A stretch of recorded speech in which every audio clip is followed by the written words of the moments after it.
이야기인데요. 너 하나님의 사람아 비상하라 는 제목으로 말씀을 증거합니다. 이 강준미 목사님의 책 비상하라에 나오는 내용입니다. 하나님은 우리 인생 가운데 놀라운 사랑을 베푸십니다. 그런데 그 사랑은 우리 인생 가운데 뿌리와 날개를 더해주는 사랑입니다. 뿌리와 날개. 뿌리는 깊이를 말합니다. 하나님은 우리가 예수님께 깊이 뿌리 내리기를 원하십니다. 저는 제 인생을 통해서 예수님과 관계 속에서 살아가고자 부단히 노력했고 또 그것을 가르쳐 왔습니다. 그리고 분명한 것은 이 세상이 알 수 없는 놀라운 사랑의 깊은 세계가 있음을 알 수 있었습니다. 이러한 사랑의 깊은 세계는 성령님의 도우심이 없이는 들어갈 수가 없습니다. 사도 바울은 로마서 11장 33절에 깊은 하나님의 사랑의 세계에 대해서 이렇게 외쳤습니다. 깊도다. 하나님의 지혜와 지식의 풍성하며 그의 판단은 헤아리지 못할 것이며 그의 길은 찾지 못할 것이로다. 그의 그 풍성한 신비한 이 사랑의 세계에 대해서 이렇게 고백했습니다.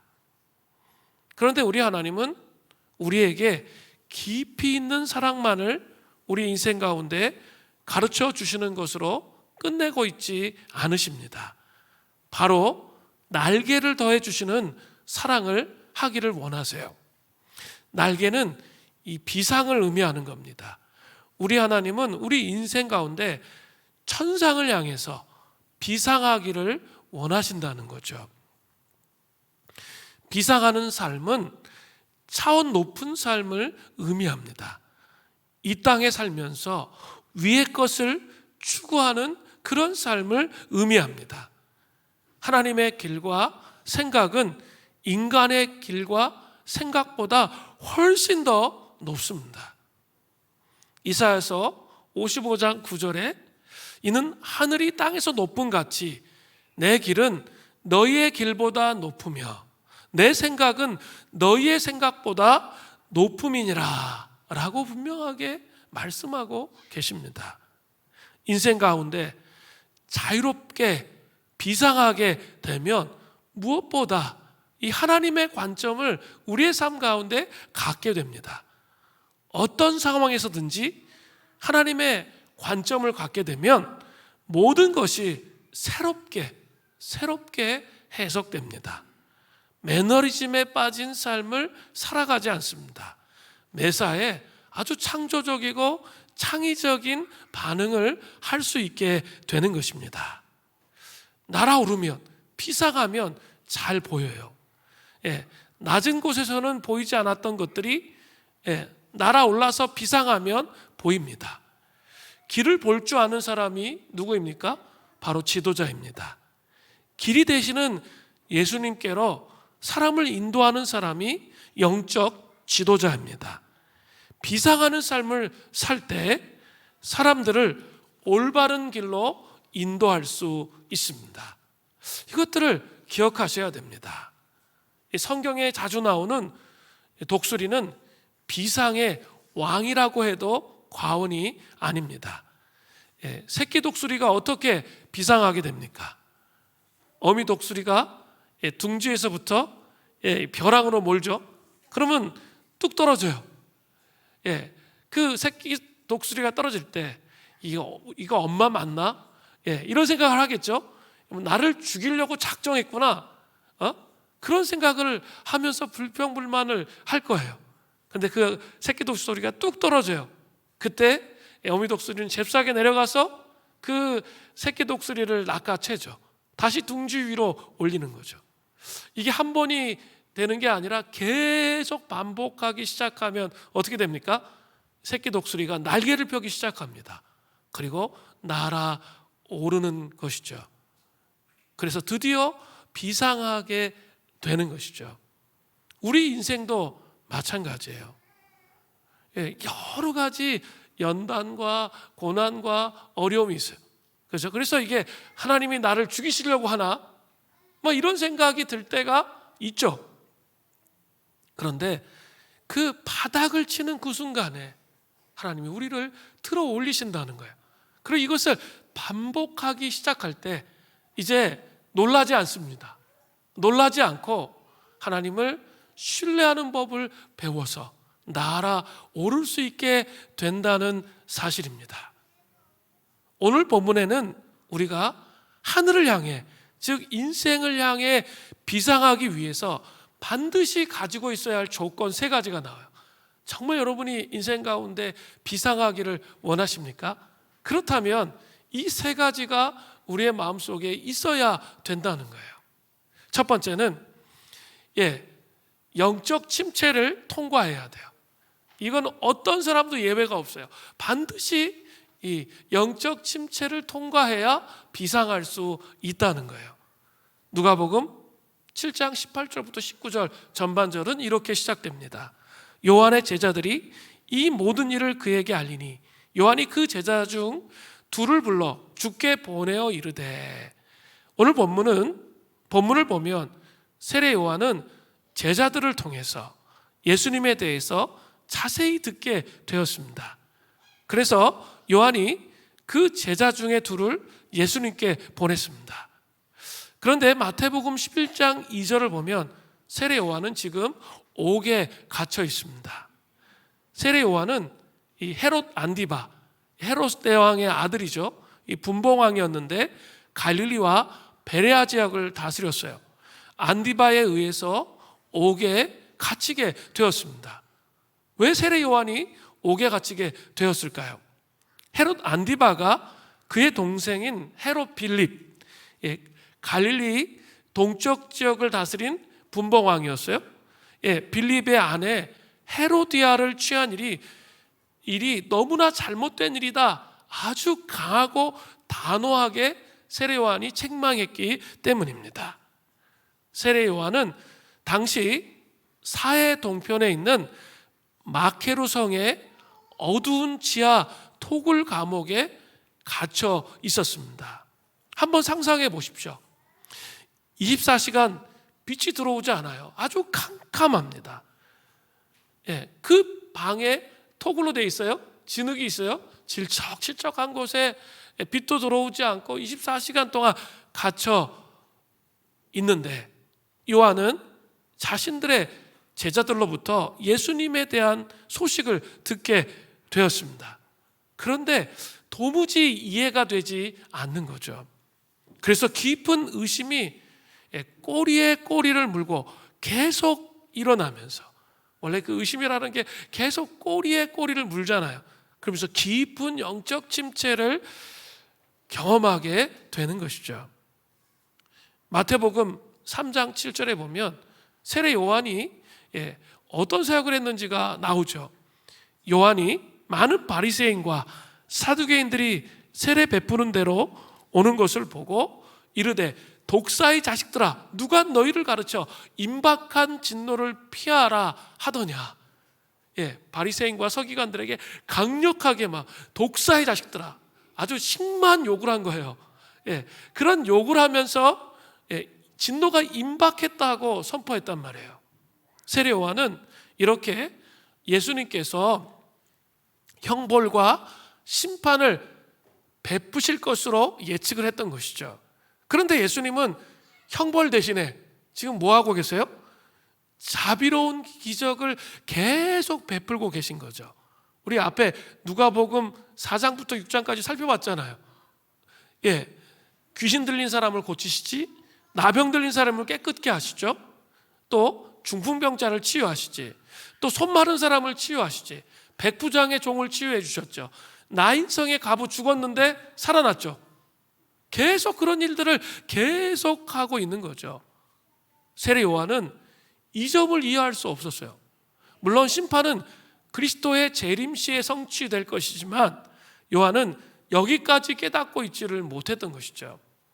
또 세례 요한은 구약적인 인물이죠.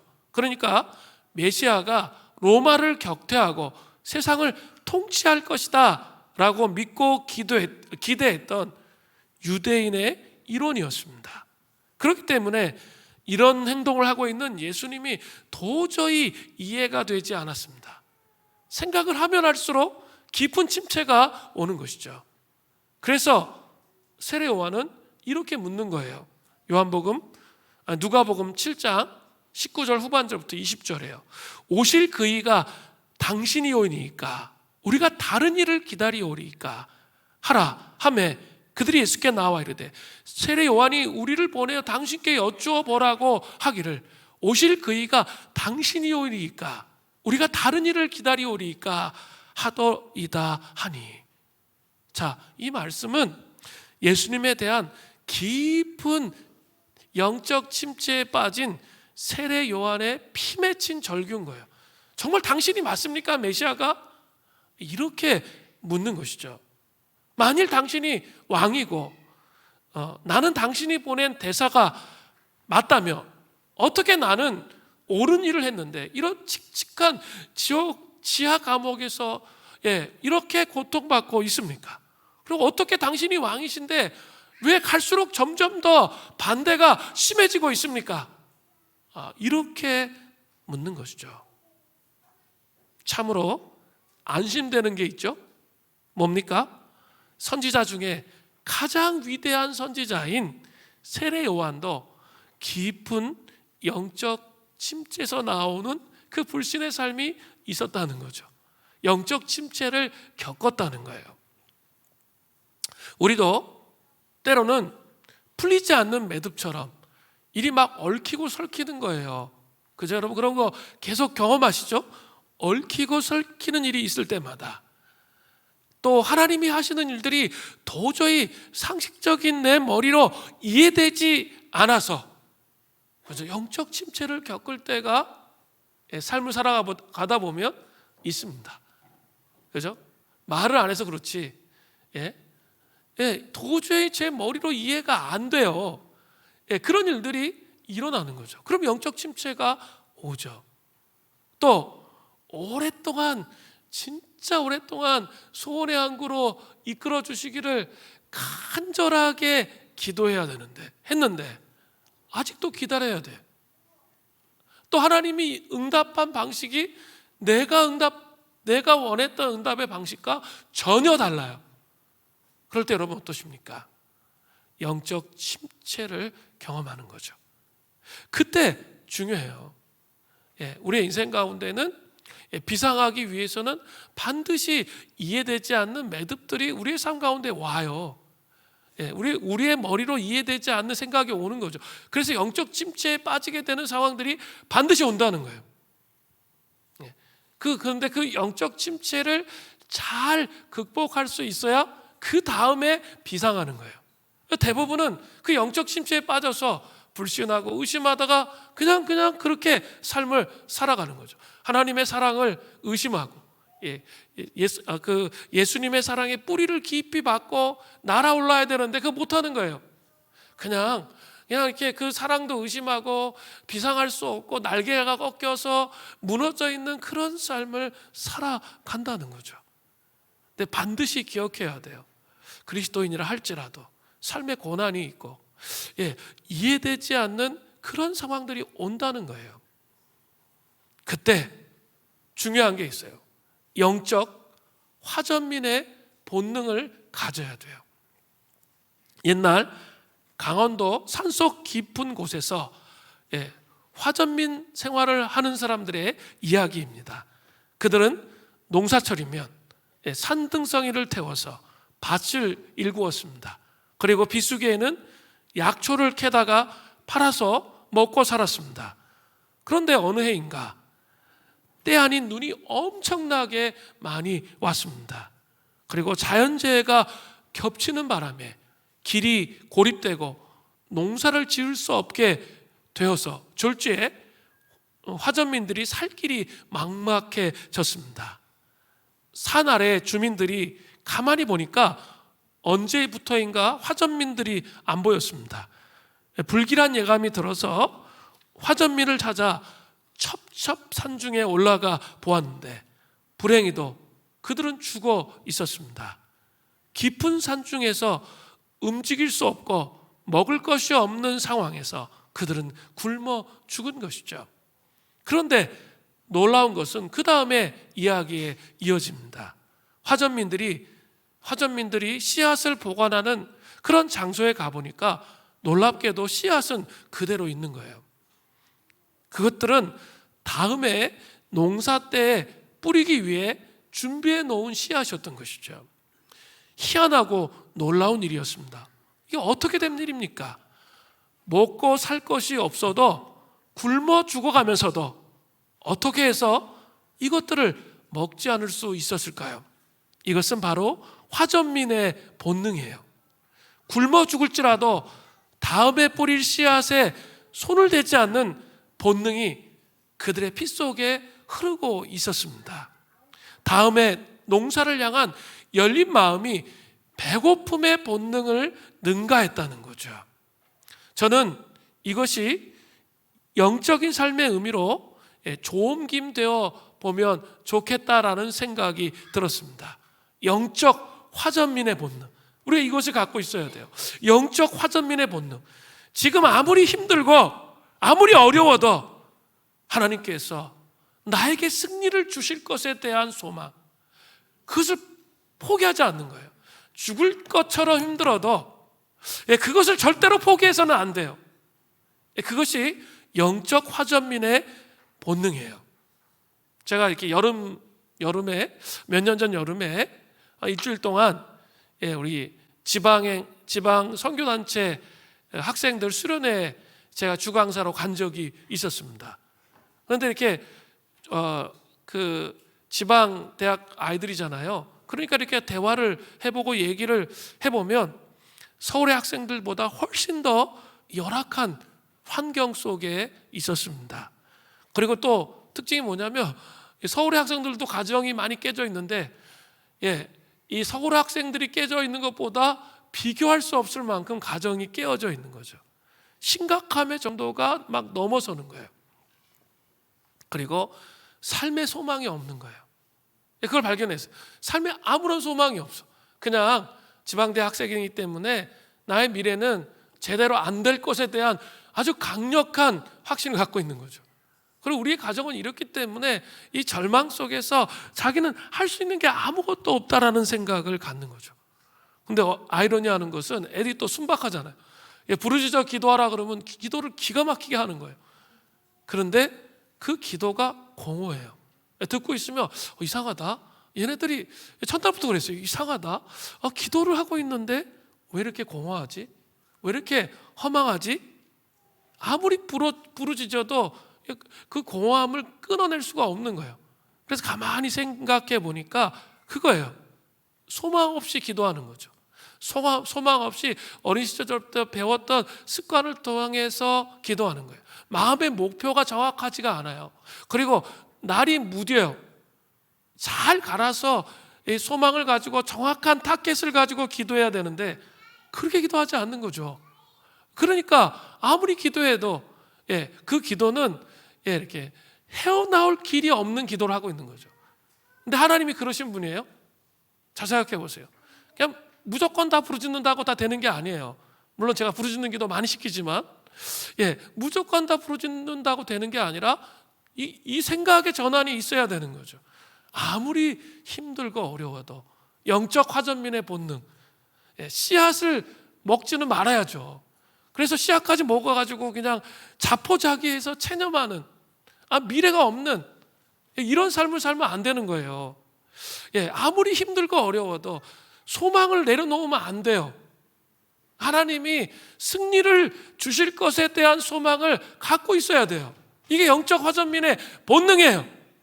이게 없으면 체념하는 삶을 사는 것이죠. 아무리 신앙생활을 해도 그것을 이길 수가 없어요. 마음의 패러다임을 바꿔야 돼요.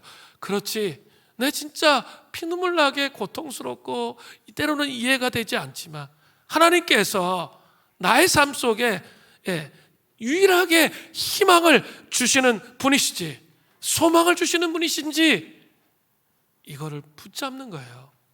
그게 영적 화전민의 본능이에요. 그래야 정말 이렇게 홍해가 갈라져요. 그리고 인생의 문을 열게 되는 것이죠. 자, 세례 요한의 이러한 질문에 예수님께서 뭐라고 답변하십니까? 누가복음 7장 21절부터 22절을 보세요. 마침 그때 질문한 시점이에요. 예수께서 질병과 고통과 및 악기 들린 자를 많이 고치시며 또 많은 맹인을 보게 하신지라. 예수께서 대답하여 이르시되 너희가 가서 보고 들은 것을 요한에게 알리되 맹인이 보며 못 걷는 사람이 걸으며 나병한 자가 깨끗함을 받으며 귀먹은 자가 들으며 죽은 자가 살아나며 가난한 자에게 복음이 전파된다 하라. 이렇게 말씀하셨거든요. 영적 침체 가운데 불신 가운데 헤매는 세례 요한에게 말하는 거죠. 세례 요한이 성경을 몰랐을까요? 원데이 투데이 성경 봤을까요? 그냥 그 메시아가 오시는 것을 바라보며 갈망하며 살았는데 그의 눈이 닫혀 있는 부분이 있었어요. 성경을 보는데 적어도 메시아에 대해서 제대로 이해하지 못한 부분이 있었다는 거죠. 이것은 참 무서운 거예요. 바리새인과 율법학자들도 마찬가지죠. 성경에 능통했지만 가려진 부분이 있는 거예요. 그래서 성경의 내용을 제대로 이해하지 못했기 때문에 세 번째 나중에 얘기할 건데 자기의 프레임과 틀을 버리지 못했기 때문에 제대로 그 메시아를 맞이할 수가 없었던 것이죠. 그런데 지금 세례 요한도 구약적 인물이잖아요. 그 눈이 가려져 있는 거죠. 그래서 예수님께서 지금 누가복음 7장 21절부터 22절에 이렇게 말씀하신 것은 구약 이사야서 35장 6절부터 7절, 이사야서 61장 1절 말씀을 인용한 거예요.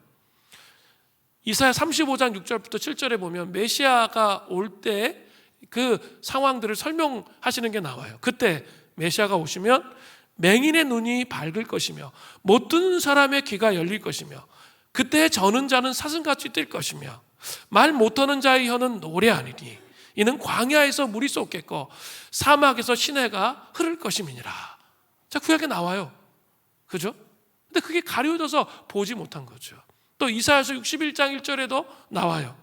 주 여호와의 영이 내게 내리셨으니 이는 여호와께서 내게 기름을 부으사 가난한 자에게 아름다운 소식을 전하게 하려 하심이라. 나를 보내사 마음이 상한 자를 고치며 포로된 자에게 자유를, 갇힌 자에게 노임을 선포하며. 메시아가 오시면 그런 일이 일어난다는 거죠. 그러니까 뭡니까? 구약에서 심판하는 메시아일 뿐만 아니라 자비를 베푸시고 기적을 베푸시며 복음을 전파하시는 메시아의 모습을 잘 보여주고 있는 거예요. 예수님은 세례 요한이 간과하고 있는 메시아의 모습을 보여주심으로써 당신이 진짜 메시아이심을 보여주고 계신 거예요.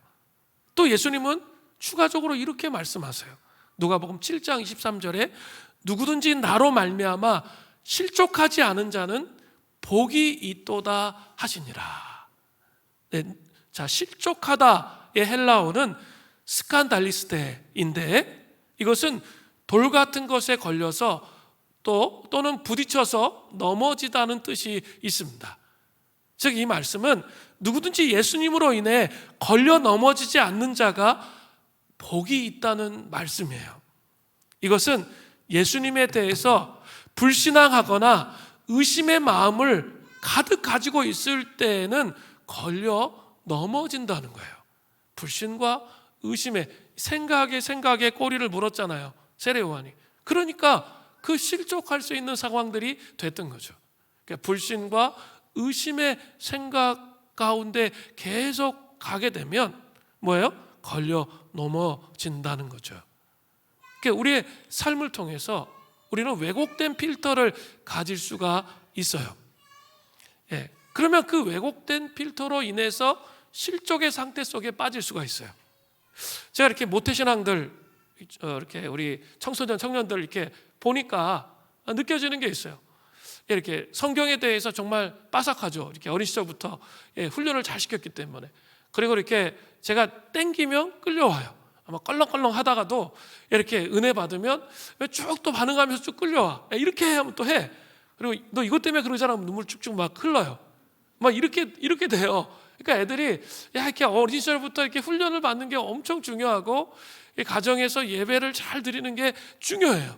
그럼에도 불구하고 모태신앙의 약점은 뭐냐면 이렇게 죄인됨에 대한 인식을 잘 못할 수 있어요. 그냥 추상적인 거죠. 왜냐하면 제가 신앙생활을 하면서 착한 사람으로 잘 살았잖아. 그러니까 착한 아이 컴플렉스에 빠지는 거예요. 그리고 자기가 다 모든 걸 책임지는 거죠. 근데 성경적인 믿음은 뭐예요? 사람이 사람을 책임질 수 있어요? 여러분 모르셨나요?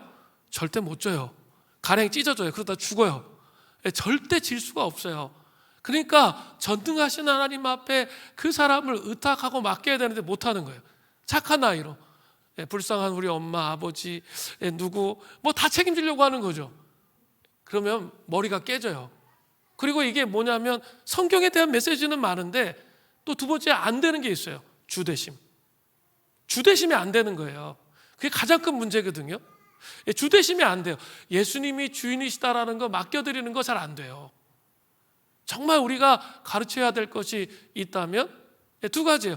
정말 죄인됨에 대한 인식을 할 수 있도록. 착한 아이가 좋은 그리스도인이 아니에요. 정말 자기가 죄인됨에 대한 인식을 할 수 있도록 가르쳐야 돼요. 제가 좀 방향을 좀 더 확실히 이제 알았어요. 우리 아이들에 대해서. 두 번째는 주대심이에요. 추상적인 거죠. 어린 시절부터 들어온 게 있어가지고 기독량에 들은 게 있어서 이건 그러니까 죄 지으면 회개하면 돼 끝. 이런 식의 신앙생활을 할 수가 있어요. 이게 방종인데 이런 식으로 신앙생활을 할 수가 있어요. 그게 아니라 정말 더 깊은 부분으로 들어가야 돼요. 자기가 짊어지고 있는 거 다 내려놓고 진짜 하나님 앞에 맡겨드리는 것이 무엇인지를 알아야 돼요. 그죠? 그게 주인되심이에요. 그것은 우리도 그렇잖아요. 나이 든 성인들도 있죠. 진짜 추상적으로 주되심을 이해해요. 그러다 보니까 이게 안 되는 거예요. 그걸 가르칠 수가 없는 거죠. 우리 정말 우리 다음 세대를 가르치기를 원한다면, 정말 실족하여 넘어지지 않도록 하기를 원한다면 우리가 주대심에 분투하는 삶의 모습을 우리 가지고 있어야 돼요. 그리고 그것을 우리 아이들이 보고 배울 수 있어야 된다는 거죠. 그래야 그 왜곡된 필터들이 제거되면서 주님을 제대로 믿을 수 있게 되는 것입니다. 사랑하는 성도 여러분, 결코 실족하지 마시기를 바랍니다. 하나님을 믿음으로 영적 침체를 잘 통과하시기를 바랍니다. 인생의 어려운 시기에도 승리를 주실 것을 알기 때문에 인내라는 원리를 통해서 영적 침체를 잘 통과해야 여러분 날아오를 수가 있어요. 날개를 달 수가 있는 것이죠. 사랑하는 성도님들이 삶이 예수님으로 말미암아 해석되는 은혜가 있기를 간절히 바랍니다. 고난이 올 때 그 연단 받을 때 인내할 수 있는 힘이 어디서 와요? 다른 게 아니에요. 해석되면 돼. 해석. 이해되면 돼요. 이해되면 왜 하나님께서 이렇게 하셨는지 이해가 되면 그 다음부터는 버틸 수 있어요. 이게 지나간다고 생각이 들죠. 지금 당장 이해를 못하더라도 시간이 1년, 2년이 지났을 때 그 삶을 해석해야 돼요. 왜 하나님께서 나의 인생 가운데 승승장구하게 하실 줄 알았는데 왜 이런 일이 일어났는가? 그것 때문에 막 삐져가지고 원망하고 불편하고 하나님 안 믿고 이게 아니라 그러면 계속 돌아요. 그게 아니라 왜 정말 내가 가장 힘들어하는 이런 일이 일어나는지, 왜 하나님께서 이런 일을 허락하셨는지를 해석해야 돼요. 하나님 우리 삶의 고난을 통해서 우리 어떻게 하시죠? 고난을 통해서 우리가 정말 하기 싫은 우리의 성품과 삶을 깎아내리시는 거예요. 깎아서 무너뜨리는 거였어요. 무너뜨리셔서 하나님의 사람이 되게 하시는 거예요. 그것을 이해해야 돼요. 저도 저희 삶에 해석되어지지 않은 많은 부분들이 있죠. 그 부분들에 대해서 왜 그렇게 하셨는지 이해할 수 있다면 여러분 문제되지 않아요. 그게 상처가 상처로 남지 않는 거예요. 그런데 그게 이해되지 않는 상태로 계속 가면 평생 가면 그게 상처인 거예요. 해석되어지는 은혜가 있기를 바랍니다. 그러면 영적 침체를 통과할 수 있게 되는 것입니다. 우리가 인생을 향해 비상하기 위해서 반드시 가지고 있어야 할 두 번째 조건은 하나님 나라의 능력을 경험해야 돼요. 예수님은 무리들에게 세례 요한의 제자들이 떠난 후에 세례 요한에 대해서 언급하고 계세요. 유대인들은 세례 요한은 혜성과 같이 등장한 슈퍼스타로 여기고 있었습니다. 그런데 그가 예수님 앞에서 깊은 영적 침체를 겪는 모습으로 오실 그이가 당신입니까? 아니면 우리가 다른 사람을 기다립니까? 이렇게 물었을 때 사람들은 세례 요한도 별 볼 일 없는 사람이구나 라고 생각했습니다. 예수님은 그러한 생각들을 교정시키시면서 세례 요한을 칭찬하고 계신 거예요. 누가복음 7장 24절부터 26절이에요. 요한이 보낸 자가 떠난 후에 예수께서 무리에게 요한에 대하여 말씀하시되 너희가 무엇을 보려고 광야에 나갔더냐? 바람에 흔들리는 갈대냐? 그러면 너희가 무엇을 보려고 나갔더냐? 부드러운 옷 입은 사람이냐? 보라, 화려한 옷을 입고 사치하게 지내는 자는 왕궁에 있느니라. 그러면 너희가 무엇을 보려고 나갔더냐? 선지자냐? 옳다, 내가 너희에게 이르노니 선지자보다도 훌륭한 자니라. 먼저 예수님은 청중들에게 왜 광야에 나갔었냐고 묻고 계십니다. 그러면서 반문하듯이 세례 요한이 아닌 것을 말씀하세요. 세례 요한은 갈대처럼 그렇게 흔들리는 사람이 아니라는 거죠. 또 부드러운 옷을 입고 왕궁에 있는 사람들처럼 그렇게 사는 사람도 아니라고 말씀하세요. 세례 요한은 광야에서 하나님의 심판을 강직하게 선포했고 또 낙타 털옷을 입고 허리에 가죽들을 띠고 음식은 메뚜기와 석정을 먹고 살았고 아주 금욕적인 사람이라고 말씀하시는 거죠. 그리고 나서 예수님은 세례 요한의 참 모습을 말씀하세요. 26절 후반절에 선지자냐? 옳다, 내가 너희에게 이르노니 선지자보다도 훌륭한 자니라. 실제적으로 말라기 선지자 이후에 400년 동안 선지자 없이 이스라엘 백성들이 지냈습니다. 그들은 하나님의 메시지를 전해줄 선지자를 기다리고 있었습니다. 그런데 그의 준엄한 심판의 메시지와 그의 금욕적인 태도를 보면서 사람들은 세례 요한을 선지자로 여기고 있었던 것이죠. 자, 마태복음 14장 5절에 그 증거가 나타나요. 헤롯이 요한을 죽이려 하되 무리가 그를 선지자로 여김으로 그들을 두려워하더니 무리가 세례 요한을 선지자로 여겼습니다. 그러나 예수님은 오늘 본문을 계속 또 밑으로 살펴보면 선지자보다 더 나은 자라고 말씀하세요. 누가복음 7장 27절을 보세요. 기록된 바 보라, 내가 내 사자를 내 앞에 보내노니 그가 내 앞에서 내 길을 준비하리라 한 것이 이 사람에 대한 말씀이라. 세례 요한은 구약에 언급되어 있는 메시아의 길을 예비하고 준비했던 사자, 메신저였기 때문입니다. 또 구약의 선지자들은 메시아를 일반적인 용어로 간단하게 말했을 뿐이지만 세례 요한은 메시아를 직접 봤어요. 그리고 확인했기 때문입니다. 그렇기 때문에 세례 요한은 선지자보다 더 나은 자라고 예수님께서 말씀하세요. 그런데 누가복음 7장 28절에 보면 앞에 언급한 세례 요한에 대한 언급과 정반대의 충격적인 모습을 말씀하세요. 누가복음 7장 28절을 보세요. 내가 너에게 말하노니 여자가 낳은 자 중에 요한보다 큰 자가 없도다. 그러나 하나님 나라에서는 극히 작은 자라도 그보다 크니라 하시니. 이 구절이 되게 중요해요. 이것은 세례 요한의 삶을, 사역을 평가절하하는 의미가 결코 아닙니다. 세례 요한은 구약의 관점에서 보면 가장 큰 자죠. 그는 하나님 나라, 메시아의 나라의 이 문지방, 시초에 있는 그런 사람이기 때문이죠. 세례 요한은 신약의 위대한 역사를 체험하지 못한 한계성이 분명히 있는 사람이에요. 그러나 예수님의 제자가 왜 더 큽니까? 그 이유가 거기 나오는 거죠. 예수님의 제자는 어떠합니까?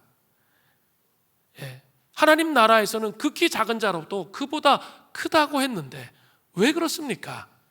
우리는 세례 요한이 이 땅에서 보지 못한 예수님의 죽으심, 또 부활과 승천을 목격했습니다.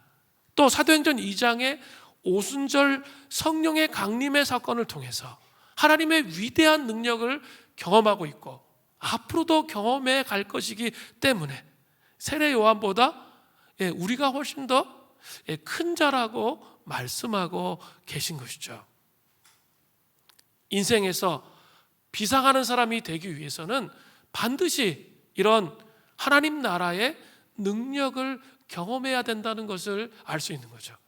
세례 요한은 능력이 있었지만 그냥 메시아 왕국 하나님 나라의 시초 문지방에 있었을 뿐이에요. 근데 하나님의 백성들은 그런 게 아니에요. 다 봤어. 성육신, 부활, 십자가의 죽음, 부활, 승천, 성령 강림, 재림의 의미까지 명확하게 우리가 인식하고 있기 때문에 하나님은 더 많은 하나님 나라의 능력을 우리에게 부어주셔서 그 삶을 살게 하신다는 거죠. 하나님 나라의 능력을 깊이 경험해야 부상하는 삶을 살아갈 수 있습니다. 하나님 나라의 능력을 경험하기 위해서 중요한 건 뭐예요? 아까 좀 제가 앞부분에 우리 다음 세대 얘기하면서 얘기했는데 주대심이에요. 주대심이 이 관념으로 이해하면 그만큼 하나님 나라의 능력을 경험할 수 없게 됩니다. 그러나 자기의 존재의 중심에 그 주대심이 인정되기 시작하면 그만큼의 그 하나님의 능력을 깊이 경험할 수 있게 되는 것이죠. 여러분 닉 부이치치라는 사람 아십니까? 이렇게 사진이나 이런 거에 많이 나와 있는데 사지가 없어요. 태어나면서부터. 그리고 이렇게 조그만 발 하나가 있어요. 그러니까 혼자 힘으로 서 있기도 힘든 사람이에요. 그런데 그는 하나님의 능력을 경험한 그런 사람입니다. 그는 이런 고백을 해요.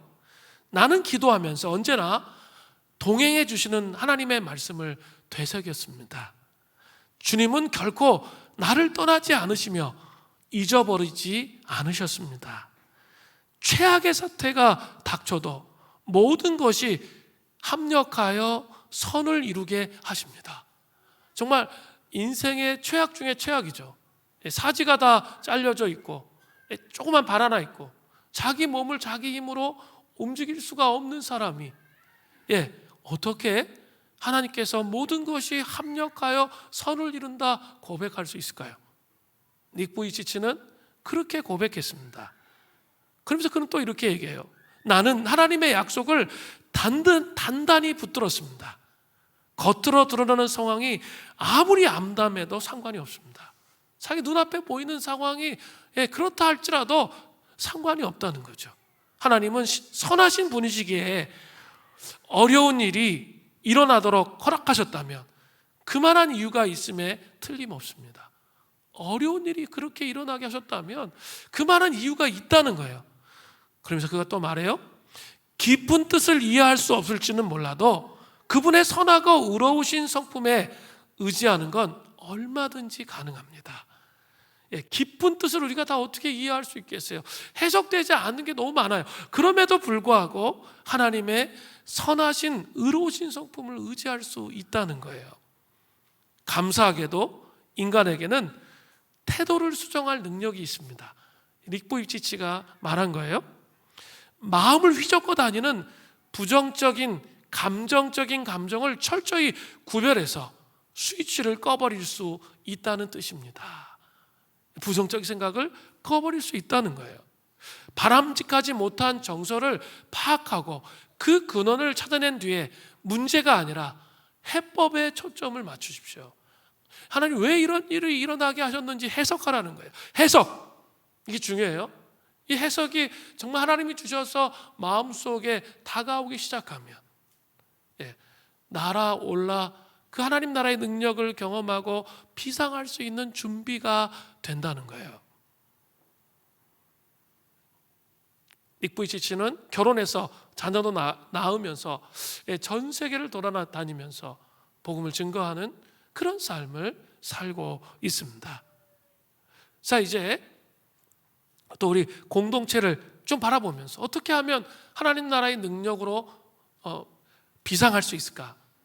우리 공동체적인 비상이 있어야 개인의 삶에도 비상이 일어날 수 있기 때문에 그런 작업을 좀 함께 나누어 보고 싶습니다. 우리 2023년의 전반기에 뭐 했죠? 구원의 절기 했어요. 그래서 사순절, 성육신의 절기 뭐 이럴 때 어때요? 금식하면서 기도하면서 복음의 능력에 깊이 침잠하도록. 그래서 성육신, 예수님의 십자가의 죽으심, 부활, 승천, 성령 강림, 재림, 이것이 어떤 의미가 있는지, 나의 삶과 어떤 의미가 있는지 깊이 묵상하면서 씨름하는 시간을 가졌어요. 그리고 후반기로 들어오면서 어떤 일이 있었죠? 이제 제가 계속 말씀드리고 있잖아요. 그것을 이제 그 복음의 능력을 경험했다면 내 안에 가둬두지 말고 어떻게 해요? 밖으로 확산해야 되는 거죠. 그러기 위해서 우리 7월에는 우리 야후교회에서 왔죠. 그리고 야후교회 또 사람들과 이렇게 교제하면서 저는 그런 감동이 있었어요. 아, 하나님을 믿는 게 동일하구나. 피부 색깔과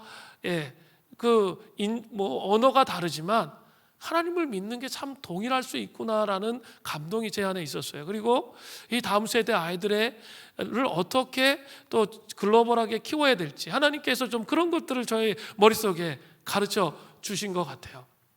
그죠? 좀 더 이렇게 내 안에 갇히는 게 아니라 밖으로 향하는 그런 것들을 좀 가르쳐 주셨습니다. 그리고 이제 7월 말에는 뭐가 있었어요? 성경학교가 있었잖아요. 성경학교, 우리 유치부 성경학교, 또 이렇게 아동부 성경학교, 우리 유치부 성경학교에는 우리 부모님과 함께 했죠. 부모님들은 이런 지루하고 재미없는 시간을 갖다니 뭐 이렇게 생각할 수 있지만 우리 아이들은 분명히 인생에서 가장 최고의 시간이 됐을 거예요. 그죠? 애가 셋, 넷 되는데 그 아이에게만 집중해 본 적 없잖아요. 근데 아이들이 자기에게만 집중해 주는 거 알잖아요. 그리고 같이 성경을 나누고 복음을 나눌 때 그 아이들이 정말 기뻐하고 정말 이렇게 복음을 증거할 수 있는 하나님의 사람으로 세워지는 그런 삶이 되어 갈 수 있도록 하셨을 거예요. 또 우리 아동부 아이들 어떻습니까? 우리 아동부 아이들이 정말 보혈기도문 잘해요. 그죠? 좀 나중에 인줄이 되게 많이 도전을 받을 텐데 보혈기도문 잘하고요. 성경 잘 읽어요. 이렇게 정말 부끄러운 일이 있는데 우리 이렇게 성경 통독에 애들의 이름이 쫙 올라와요. 물론 달란트 잔치 때 200달란트 줘가지고 뭘 살 수 있기 때문에 열심히 읽는 거긴 하지만 눈에 쌍심지를 키고 막 읽더라고요. 이렇게 왜 그런가 보니까 달란트 잔치 때 뭐 준대요. 그래가지고 그것 때문에 읽긴 하지만 그래도 정말 성경 잘 읽어요. 우리가 다른 교회 아이들하고는 다르게 정말 이렇게 수준이 높은 저는 그런 교회 학교를 하고 싶었거든요. 그냥 이렇게 뭐 다 잡는 게 아니라 정말 이렇게 좀 수준이 높게 하나님을 섬겨갈 수 있는 아이들이 세워지기를 바라는 뭐 그런 작업을 했는데 우리가 그런 아이들이 이렇게 세워져 가는 것들을 보면서 감동이 되었습니다. 그리고 이제 생각했던 것이 세 번째로 중고등부와 청년들이었어요.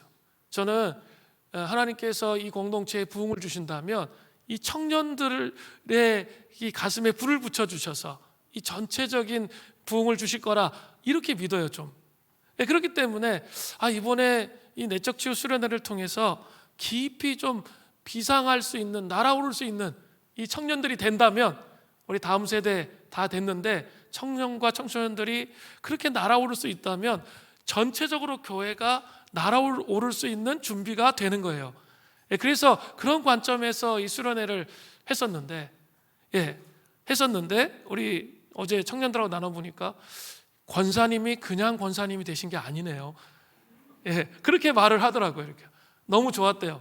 권사님들이 리더해 주셔서 정말 자기의 그 마음에 있는 것들을 다 들어주시고 이렇게 그랬던 거 너무 좋았다 그러고 특별히 우리 청소년과 청년 아이들이 그런 고백을 하더라고요. 이제 어떻게 마음을 다스리면서 하나님 앞에 서야 할지를 배운 거예요. 저는 그게 의도였거든요. 맨날 이렇게 청년부 예배하면 속 터졌거든요. 몇 년 동안 이게 맨날 이게 세속에 찌들어가지고 예배 드릴 때 다 그냥 우울하고 침체에 빠져 있고, 막 그런 태도와 모습을 갖고 있었거든요. 그리고 막 마음에 속이 터지는 거예요. 몇 년 동안 너무 우울해하고 세상의 가치를 이기지 못하고, 그리고 인간적이고 세속적이고 막 그런 가치에 물들어 있는 거예요. 그런 이제 청년들 데리고, 그 청년들이 정말 어떻게 하나님을 사랑해야 되고 어떻게 하나님의 임재 앞에 나가야 되는지를 배웠을 때 정말 만족이 되고 기쁨과 감사가 있게 되더라고요. 이제 어떻게 자기가 하나님 앞에서 씨름해야 되는지를 배운 거죠. 어떻게 씨름하고 하나님 앞에 나갈 수 있을지 배우게 된 거예요. 너무 감사해요. 이제 부흥으로 갈 수 있는 문턱에 들어선 느낌이 들어요. 우리 공동체 전체적으로 갈 때 늘 고민이 청소년부와 청년들이 이 발목이 잡혔거든요. 그런데 이제 전체적으로 이 전체적인 밸런스를 맞춰서 부흥으로 나갈 수 있는 그런 준비가 된 거죠. 그러면서 이제 두 가지가 남아 있잖아요. 일단 기본적으로 하나는 뭐예요? 다음 주에 전도 집회예요. 이 전도 집회를 통해서 정말 이 복음의 영광스러운 능력을 공동체 전체가 경험했으면 좋겠습니다.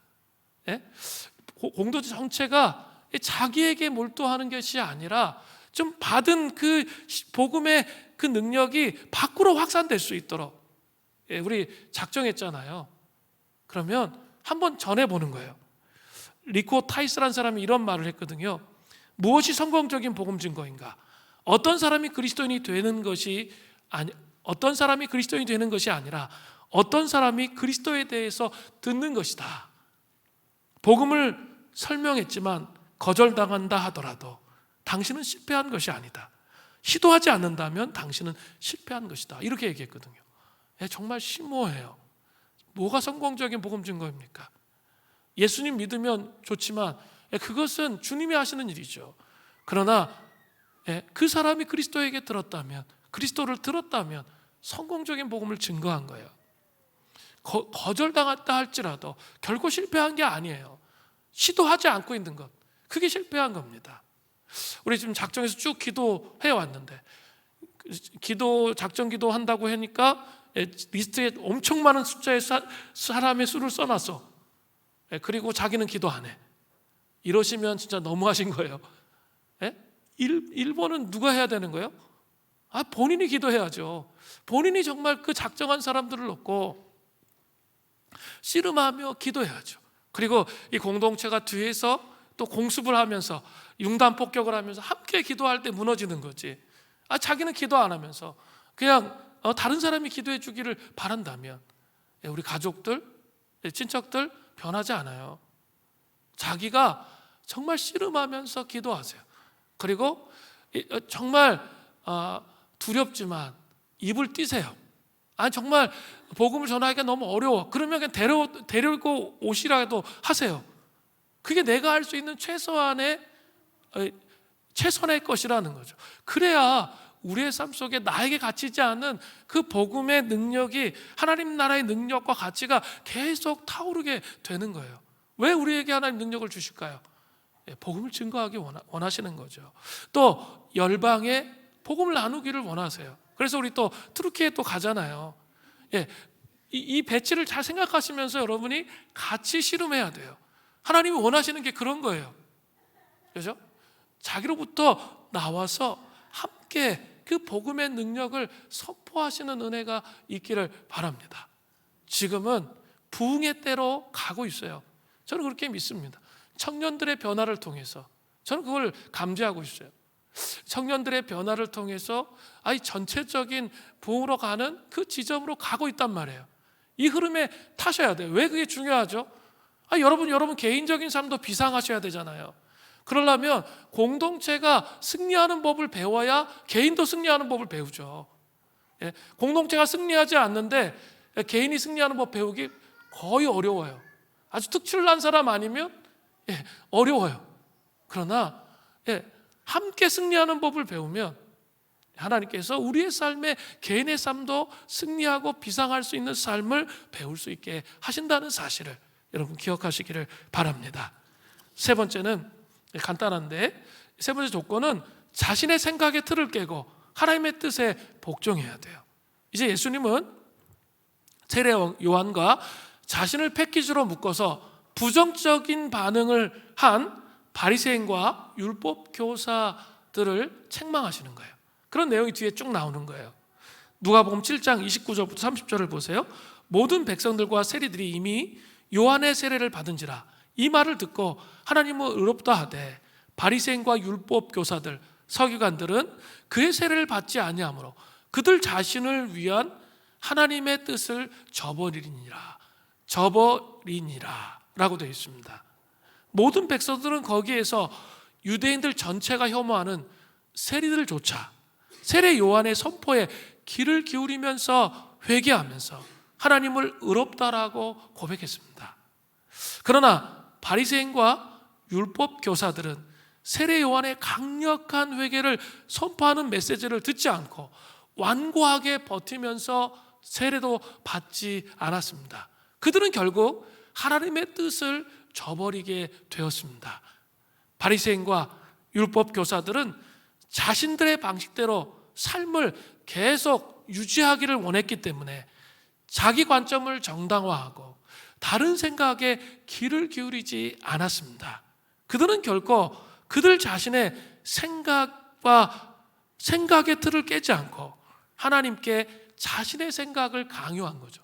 이거 진짜 무섭거든요. 성경을 너무 많이 아는데도 가려진 부분들이 있었던 거예요. 그래서 자기의 생각을 하나님께 강요하는 거죠. 나 이렇게 했으니 나 좀 봐주세요. 이런 신앙생활의 태도 정말 잘못된 겁니다. 그러면 성장하지 않아요. 근데 이게 나이가 들수록 우리가 이렇게 안정지향적인, 제가 그래요. 안정지향적인 생각 속에 들어가잖아요. 그러다 보면 경직돼요. 그리고 자꾸 내가 경험한 것만을 의지하려고 하는 그런 태도를 갖게 돼요. 하나님 그거 기뻐하시지 않아요. 하나님은 정말 무궁무진하신 거예요. 무궁무진하신 분이에요. 나의 생각의 틀에 가둘 수 없는 분이에요. 이걸 알기를 원하세요. 이걸 알기를 원하세요. 그걸 알아야 비상할 수 있어요. 그죠?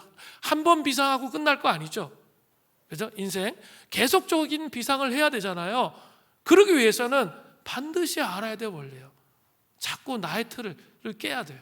그리고 하나님이 원하시는 새로운 것들이 무엇인지, 하나님 원하시는 게 무엇인지를 자꾸 생각하고 받아들일 수 있어야 된다는 거예요. 저에게 하는 말이기도 해요. 제 생각의 틀을 깨기를 원해요. 제가 가리워져서 보지 못했던 거 깨뜨리기를 원해요. 이 한국교회 안에는, 또 한국 땅 안에는 너무 이데올로기적인 생각 속에 갇혀있는 사람들이 너무 많아요. 너무 많아. 그래서 정말 중요한 게 뭐예요? 그리스도인에게 중요한 게 뭐예요? 가장 중요한 건 복음적 가치예요. 그래서 아까 얘기했죠. 성육신, 예수님의 죽으심, 부활, 그리고 예수님의 승천, 성령 강림, 재림. 이 메시지가 이데올로기적인 관점보다 가장 먼저 와야 되는 거예요. 그죠? 가장 우선순위가 거기에 있어야 되는 거예요. 그래야 우리가 그 상황에 따라서 유연하게 반응하면서 하나님의 뜻을 찾아가는 거예요. 근데 이데올로기가 복음인 것처럼 착각하는 사람들이 너무 많아요. 너무 무섭습니다. 거기에 빠지면 절대 안 돼요. 절대 빠지면 안 돼요. 그게 아니에요. 그 틀 속에 갇혀버리는 거예요. 그 생각의 틀을 깨야 돼요. 그리고 하나님의 뜻이 어디 있는지를 볼 수 있어야 돼요.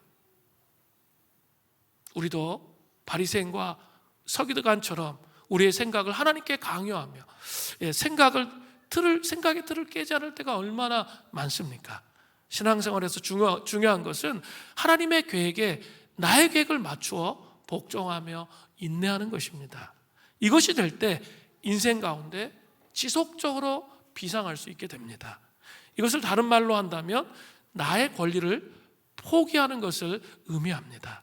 국제 예수전도단을 시작한 로렌 커닝햄은 자신이 비상하면서 승리하는 인생을 살 수 있었던 것이 권리를 포기하면서 하나님께 복종하는 데 있었다라고 고백합니다. 그는 이렇게 고백해요.